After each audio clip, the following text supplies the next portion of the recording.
people wonder why Saudi Arabia is not taking a more muscular position over this. You know, in 1973 there was an oil embargo against Western states who supported Israel. Why does Saudi Arabia not do more like that? Well, you know, imposing an oil embargo on whoever these days is not going to work.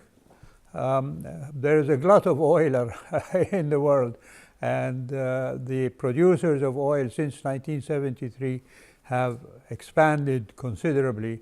The United States now hardly imports any oil because it has its own resources.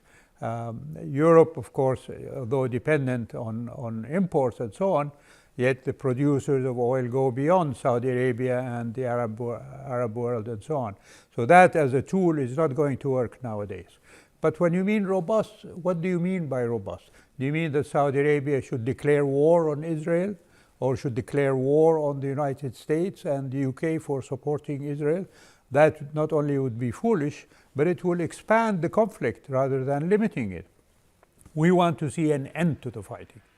And that's where we put all our political and economic resources to convince countries to support an end to the fighting. And you know, the delegation from the Arab and Muslim countries that goes around the world to convince the governments to support such a proposition is led by Saudi Arabia. So how much more robust do you want us to be?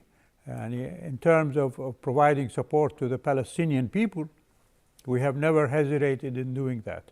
There is a public fund that has been instituted by the government for Saudis to contribute to the people of Gaza.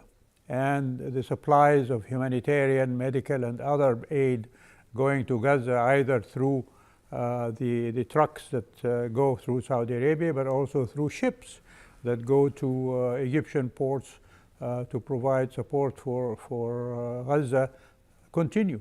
What do you think Saudi Arabia